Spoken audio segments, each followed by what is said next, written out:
Well, good morning, GCC. It's good to be back. I had a week's holiday away with my family down in Hawke's Bay over this last week. It's interesting times that we live in, aren't they? A lot of things have changed over even just the last handful of years in society. Some of those changes can be good, but some of them, you kind of sit back and it just feels like the landscape is changing significantly, doesn't it? Values have changed, different perspectives about identity and morality, relationships, marriage definition in our society has changed, discussions happening around assisted suicide. It just seems a lot of changes, even in just the last handful of years, have taken place. Values that once were stable and solid in our society, and they've all the landscape seems to have changed.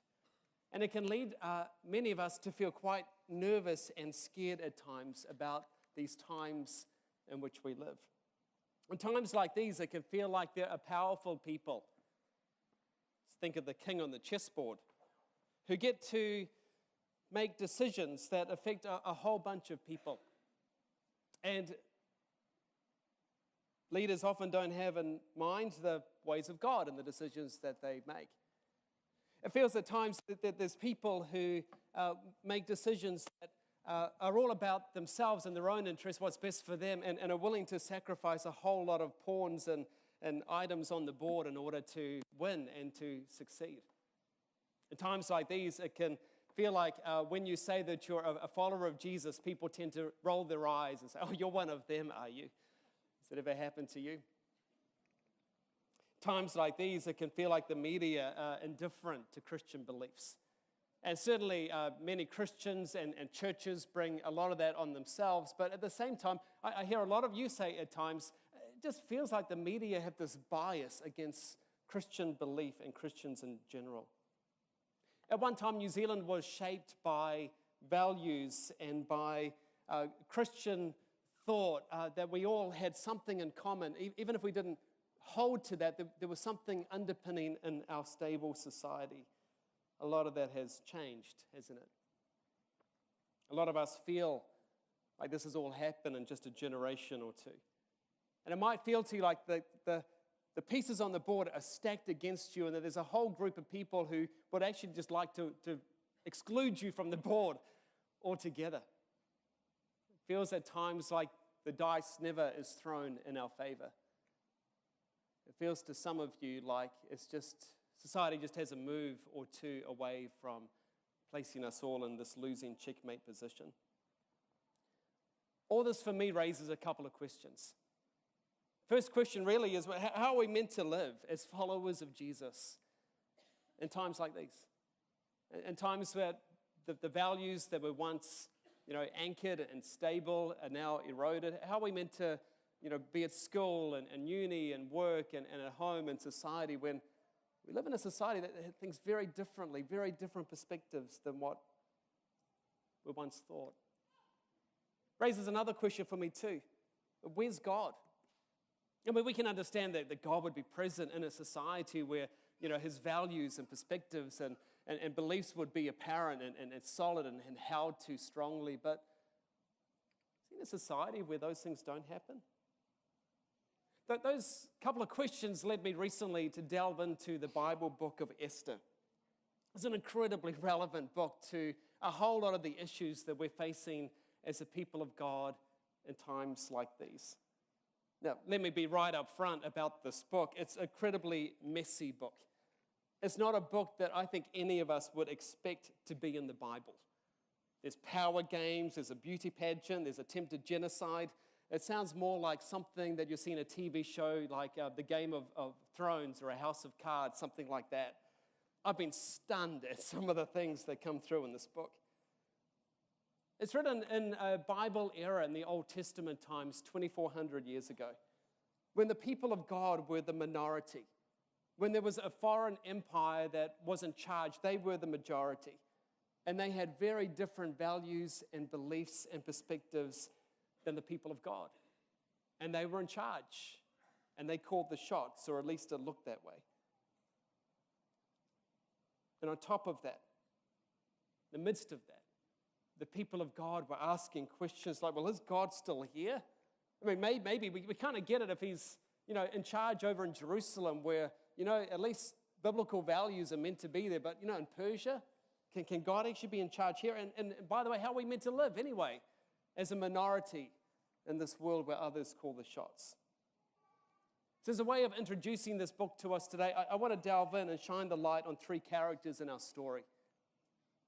Right at the beginning of the book, we meet our first character, a king by the name of Xerxes. You may have come across him before in movies like 300.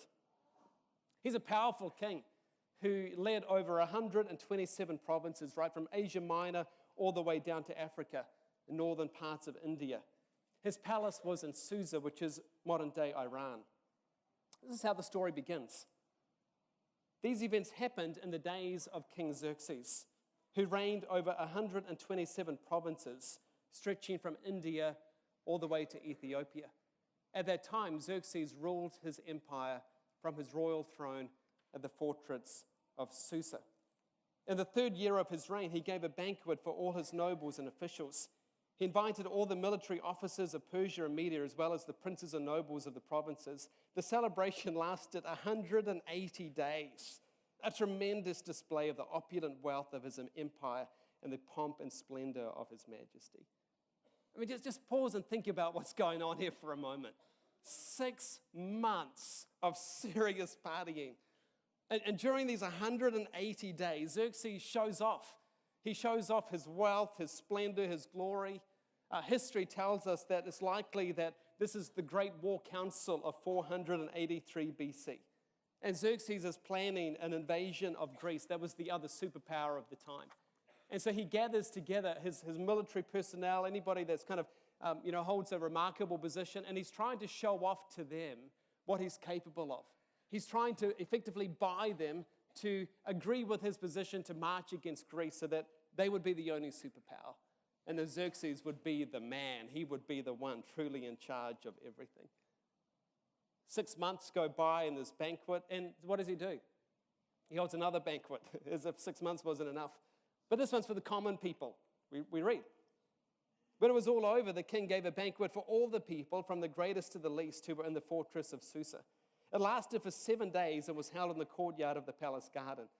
The courtyard was beautifully decorated with white cotton curtains and blue hangings, which were fastened with white linen. All this kind of cosmetic stuff that goes on.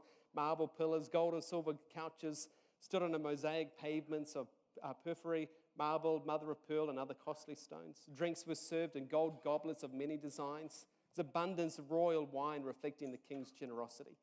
And by edict of the king, no limits were placed on the drinking, for the king had instructed all his palace officials to serve each man as much as he wanted. And you get the scene, don't you? No restrictions, no restraint. It's unlimited. Everyone drinks from uniquely designed goblets of gold.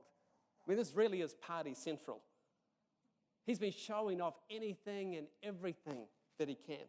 I guess he takes people on tours throughout the palace, shows off, the media room, the automation, all the different things around the palace that he could, dazzle people with. But there's nothing else to show off. But he's still got a little bit more time on his hands. The last day of the feast is coming. So he thinks, well, what could I show off that I haven't already shown them? Comes up with it. We read. King Xerxes was in high spirits because of the wines. He drank way too much. He told the 7 eunuchs who attended him to bring Queen Vashti to him with a royal crown on her head. He wanted the nobles and all the other men to gaze on her beauty. Now, I think we're mature enough to understand what's going on here. He's not showing off her brains. He's not saying to Vashti, hey, sweetheart, can you come and give a lecture on the latest developments in nanotechnology? No, he's inviting her out because he wants all the guys to gawk at her. Men treating women as sexual objects. That would never happen today, of course, would it? So much so in our society that we don't even tend to think about it now, do we? It's amazing to me that in an age and a time where women have taken so much ground in so many positive ways, this is one area where we just seem to go backwards. Women are being robbed of dignity and respect and treated as sexual objects by men. But it's not just men who do this. Women are giving up their dignity and respect way too easily. And the Bible is clear. It just says, no, don't do that. Don't do that. You're more valuable than that. Xerxes hasn't learnt that yet. Something extraordinary now happens in our passage. Vashti's been invited. Vashti says, no. Come parade myself before a drunken mob after 7 days of Heineken and Reserve Series Chardonnay? I don't think so. So she sends a note back to Xerxes that effectively says, thanks, but I'll have to take a pass on the offer. The note doesn't go down well. Xerxes doesn't think about the awkward position he's placed his queen in, but he thinks about what this might look like for him. And we read, made the king furious, and he burned with anger. She's made him look foolish in front of all these guests, these important guests that he has in front of him. I don't think Xerxes has probably ever heard the word no before. So what does he do? He gathers his advisors around him. In fact, right throughout the book of Esther, you'll see that every decision he comes by, he can never make a decision by himself. He always gathers people around him, listens to what they have to say, and then just does that. So he gathers his advisors around him because I guess he thinks, well, you guys have probably heard the word no before. I haven't, so what do you have to say? And they advise him. They say, well, and they escalate the situation. Xerxes, if people hear about what Vashti's just done to you, there's going to be like chaos in the whole empire, and every woman is going to say no to her husband, and there's just going to be chaos throughout the whole world. And so they come up with a plan. So, well, don't let Vashti into your presence ever again, which probably doesn't break her heart anyway. And then they say, let's make an edict right throughout the empire to enforce respect. And so we read this. When the decree is published through the king's vast empire, husbands everywhere, whatever their rank, will receive proper respect from their wives. So they use political power to force female respect, as if that's the right thing to do, as if that will even work, right? Now, at this stage, the king has no wife. He starts to realize that this decision has now led to him to effectively be wifeless. And he wants a new trophy wife. So again, he gathers his troops, his advisors, and asks them what he should do. This is what we read. So his personal attendant suggested, let us search the empire to find beautiful young virgins for the king. Let the king appoint agents in each province to bring these beautiful young women into the royal harem at the fortress of Susa. Haggai, the king's eunuch in charge of the harem, will see that they are all given beauty treatments. After that, the young woman who most pleases the king will be made queen instead of Vashti. This advice was very appealing to the king, so he put it into effect. So effectively, a new government agency is set up. Let's call it the Department of Beauty. Its agents are sent out to gather the best-looking girls. They're put into this process of rigorous beauty treatments, lotions and perfumes. And we're not just talking about 15 minutes, we're not just talking about 15 days. We're talking about a whole year to enhance their beauty. I guess by pampering, perfumes, bodies, various cosmetics, I guess learning different seductive arts along the way. All this is to get these girls ready for a one-night stand with the king. All these young women are meant to compete for the king's affections. Then the king will choose one.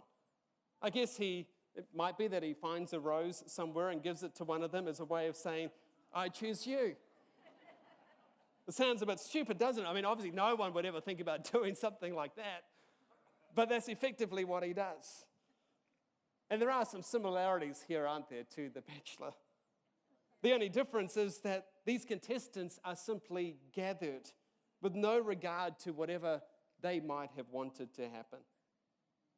Their dreams, their desires are completely irrelevant to Xerxes.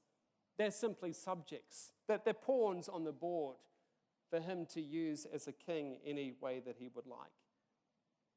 Xerxes spares no cost to prepare these women for one night in his bed.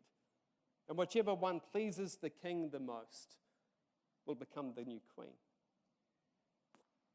The ones that don't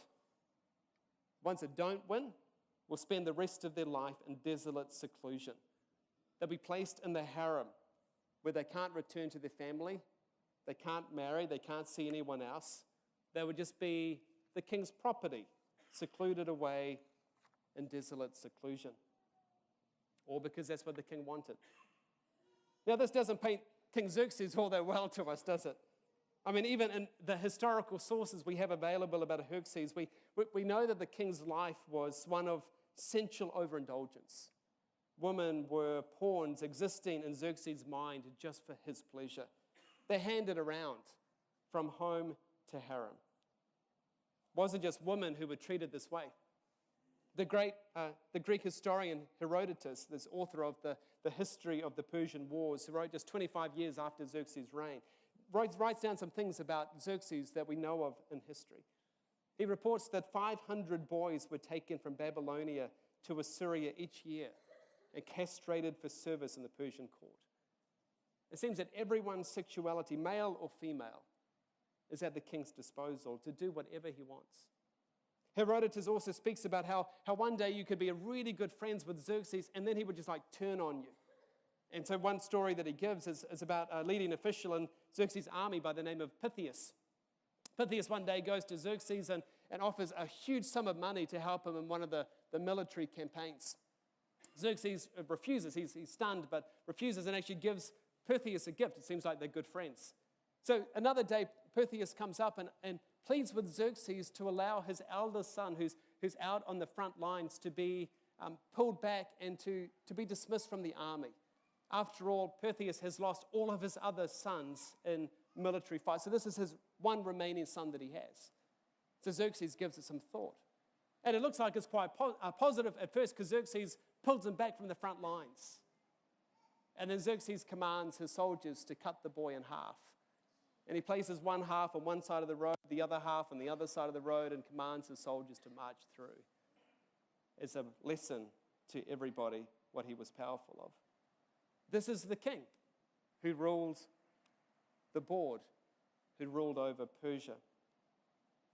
Later in our story, we'll find that his 2IC by the name of Haman one day comes to Xerxes and asks if he could effectively commit genocide on the Jewish people, wipe them all out from the face of the earth. Maybe that sounds familiar. It's been tried in other times in history as well, isn't it? As we remember on this Anzac weekend. Haman goes to King Xerxes and gives this large amount of money, so large, in fact, it's equal to the GDP of Persia. I guess being funded by the Jewish property and possessions that would be sold and given into the Persian Empire. Do you know what Xerxes does when he's asked to exterminate this group of people? He says, okay, whatever you want, Haman. Doesn't ask any questions. He doesn't even ask who the people group is. It's like he doesn't care. And straight after he signed the death notice, he goes down to a feast while all the capital of Susa are thrown into dismay. See, what we're seeing here is the Persian court is not a safe place to be because Xerxes held great power and he uses this great power unpredictably, making decisions from sinister motives with impaired judgments.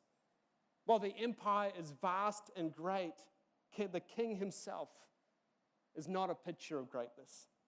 He's swayed by the whims of others, happy with anything and everything as long as it doesn't affect his own personal agenda. It's hard to believe, isn't it, that the human race ever descended to such depths. But there was such a time when a man's value is measured by the size of his wallet, and a woman's value is measured by the size of her dress. It's hard to believe, isn't it, that such a time ever existed. And I wish there weren't similarities to today, but really there is, isn't there? We hear this message all the time, that externals, image, surfaces matter more than character. It's about what you have more than who you are. What you have, your beauty, your money, your talent, your power, your connections, they matter more than who you are. So often, a man's value is measured by the size of his wallet, and a woman's value is measured by the size of her dress. And as a result, there is this drive in people to achieve and amass property and wealth, this drive to get ahead of whatever the costs are to others. This constant need to undergo beauty treatments and surgeries and shopping sprees to look good, again, at whatever the cost. It's what's valued in times like these. Into the middle of this steps another character by the name of Esther. Esther is a Jew, one of the people of God. At one time, the people of God were a nation with a land and a temple and a priesthood with an identity. But because of their rejection of God, they went into exile. Armies like the Babylonians and the Assyrians had come and taken them to exile. But years earlier, Cyrus, a Persian king, had allowed the people of God to return back to Jerusalem. And many of the people went. People like Ezra and Nehemiah. You read Bible books about these characters. People like Esther, though, for some reason, decided to stay in Persia and Susa. Esther is an orphan. I guess she's like a pawn on the board. She's probably no older than 18 at the time.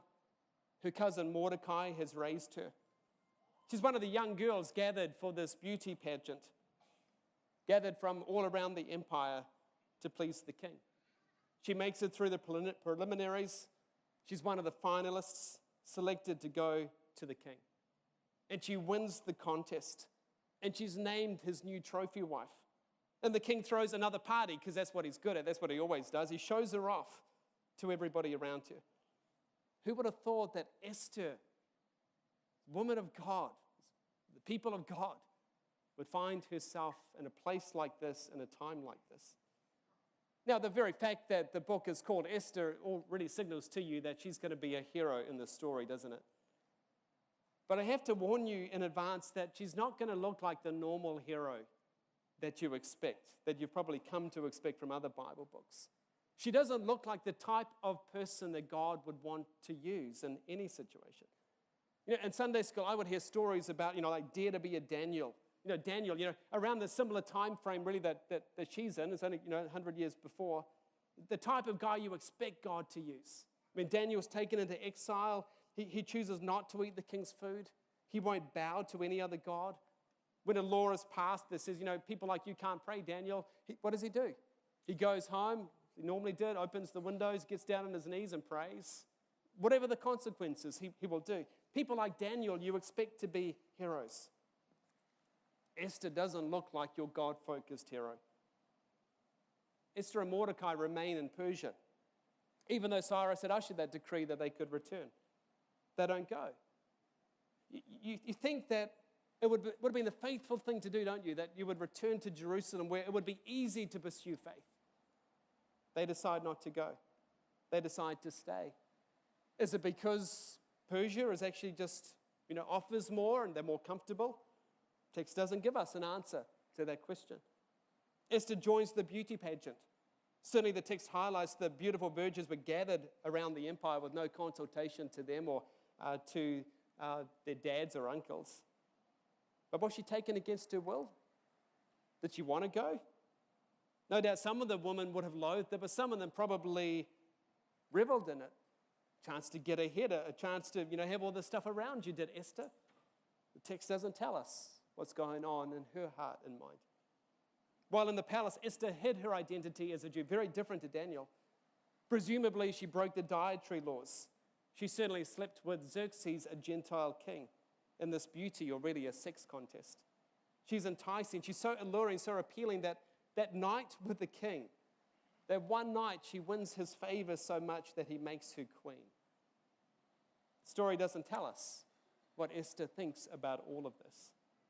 See, much of the story of Esther, particularly at the beginning, is this development of her as she comes to embrace her identity as a person of God.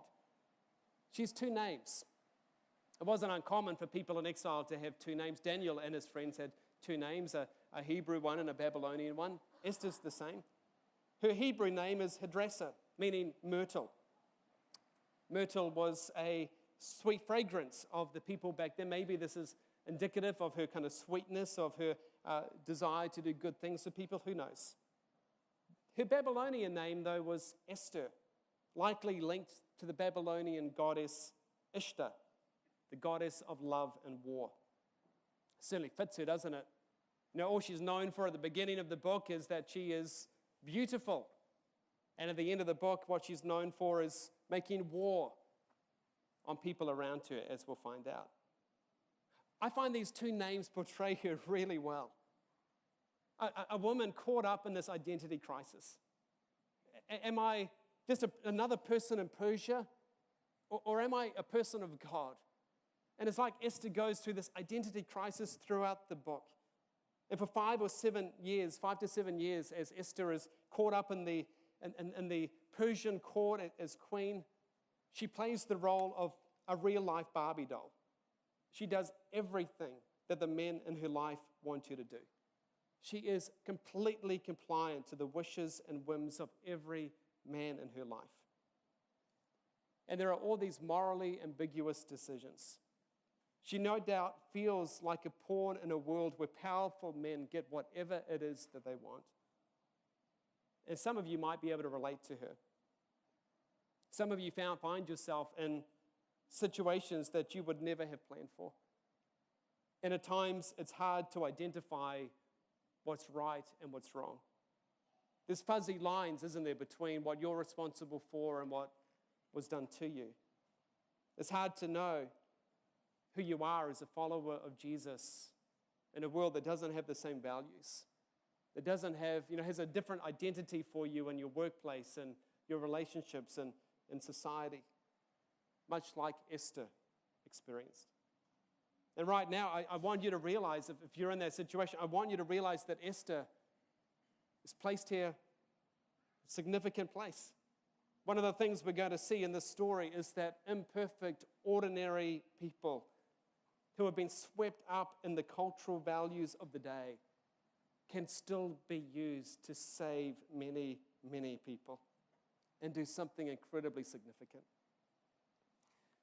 We've spoken so far about 2 characters, Xerxes and Esther. Next week, we'll see another couple of characters, Haman and Mordecai. There's one other character I want you to see today. That's God. Now, we expect God to be mentioned in this book, don't we? Because this is a book of the Bible. But he's not mentioned anywhere in the story I've read to you so far. In fact, he's not mentioned anywhere in the 10 chapters of Esther. Nowhere at all in the story. The whole book doesn't bear his name. No one prays. No one mentions God. No miracles happen. Esther is never even quoted anywhere else in the Bible. No prophets show up to deliver God's word. There's no plague sent from heaven. Does it seem strange to you? It seems strange that a Bible book wouldn't even mention anything about God. In fact, you wouldn't even know it was a Bible book unless it was there. As I said before, it's almost more like a Game of Thrones or a House of Cards. It's as if God was on holiday during the time of Esther. What are we meant to do with a book like this? The early church did nothing. They were so confused about this book that they didn't read it. In fact, nothing was written about the book of Esther for the first 700 years of the church history. And then you come to the Protestant Reformation in the 1500s, and 2 of the great leaders, John Calvin and Martin Luther, had some pretty negative things to say about Esther. John Calvin, who preached every day of his life during his active ministry years, to the best of our knowledge, never preached on Esther, never wrote a commentary on it, even though he did really for every other book. Martin Luther, the great reformer, was ambivalent about it. In fact, he said, I am so great an enemy to Esther that I wish it had never come to us at all. It seems a lot of people throughout church history have tried to work out what's happening here. That they look at the board and they see that powerful people are in charge, powerful people do whatever they want, and it looks like God is absent. In fact, God is absent, it would seem, doesn't it? So why is there? Why is there zero mention of God's name? Personally, I think it's deliberate. I think there is no mention of God because that's how the people of the time viewed their situation. The times they were in looked so bad that they thought God was not and could not ever be present in the situation. I mean, Xerxes here treating people, anybody, as pawns for his own selfish purposes. He parades his own power and stuff to show off his importance. And then Esther's behavior, certainly the early part of the book's unclear. What she does is questionable. How much say did she have? I mean, certainly she's used. Many of you can relate to what the people of the time were feeling and experiencing. You know, some of you have also been used by powerful people, and you feel discarded. and you feel like you're just a pawn, just a minority figure where the majority rule and say and do whatever they want. Some of you can relate to Esther. Made ambiguous decisions. Your past is questionable. You were used. Or you've embraced similar values to what goes on in society, sizing people up by the size of their wallet or the size of their dress. It looks like God is absent from all this, right? But could it be? Could it be that God has placed this book in His Word, in the canon of Scripture, a book that doesn't even have His name in it, because this is the way God is answering those moments when we ask, where is God in times like these? Could it be that God has placed this book in the Bible to highlight His active involvement in our lives, even when His name isn't even mentioned, when it appears that God is silent, passive, muted? Throughout the book, we see all these coincidences. And as readers of the story, what you're going to see is that all these coincidences just seem to happen. And you sit back and you go, how did that happen? And it suddenly dawns on you, actually, God looks silent. He looks passive. It doesn't look like, but he's here. That coincidence just couldn't happen. We're going to see a few of these as we go. Let me just mention 3 of these on passing to kind of whet your appetite for the book. One day, Mordecai, who Esther's cousin, is at the king's gate, and he overhears an assassination attempt on Xerxes' life. And so he reports it, and Xerxes saved. And normally in Persian culture, somebody that has just rescued the king would be treated with much honor. For some reason, Xerxes doesn't do that. He just seems to forget that Mordecai has saved him. 5 years go by. No doubt Mordecai is a little peeved off about that, but, gets on by. And then one day, Mordecai is about to be hung the very next day. You'll find out why next week in our story. But the day before Mordecai's hanging, Xerxes that night can't sleep. And he, calls one of his attendants effectively to read him a bedtime story. And the bedtime story is the journals, because, Xerxes wants to be reminded about his great importance. And so the servant starts reading, and they read about how 5 years earlier, Mordecai saved Xerxes' life. And Xerxes has no idea about Mordecai's hanging, but the very next day, he ensures that Mordecai is honored publicly. And you sit back and you just look at the coincidence of what happened, how he forgot, and then the very night before he has this dream and he remembers, and now Mordecai is saved, and you sit back and you go, what in the world? How coincidental is that? And you sit back and you say, yay, God. Way to go, God. There's another situation where there's an edict where Haman, as I mentioned before, wants to kill all the Jewish people. And he throws a dice, which was called a lot in that time, to identify the very date the Jewish people were to be eradicated from the face of the earth. Guess what date he comes up with from the dice? It's the eve of Passover. Passover was that time when God had rescued His people from slavery in Egypt and pulled them out. And the very date that this edict to eradicate the Jews is going to be on the eve of Passover. The very time when the people of God are remembering how God is able to rescue them. Where the people of God are now asking, is God able to rescue us? Is God even present in this situation? And it just seems coincidentally, the dice falls on the eve of Passover. And you sit back and you go, how is that possible? In fact, some of you on your seat this morning have a dice. I want you to take it, hold it in your hand. In that, there's a verse there to remind you of these coincidences. It says, we may throw the dice, but the Lord determines how they fall. See, the story of Esther shows us that God is the one who determines how the dice fall, how the pieces on the board are moved. And then there's a coincidence of Esther. She's in the palace, now in a strategic role as queen. And so Mordecai raises the key question of the whole book for us, which some of you have with a chess piece in your hand.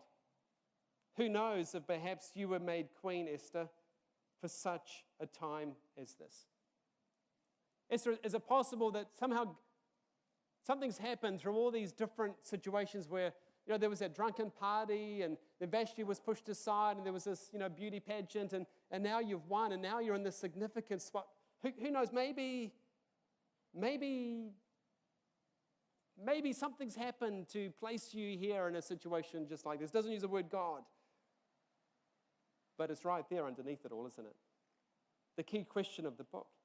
Could God actually use ordinary people in times like these? Could God actually be bringing something good out of such a bad situation and bad decisions? Even though God seems invisible, silent, muted, He's present in every situation, every scene, every movement in this whole book. It's like he hovers over the board, determining every move that goes on in the board.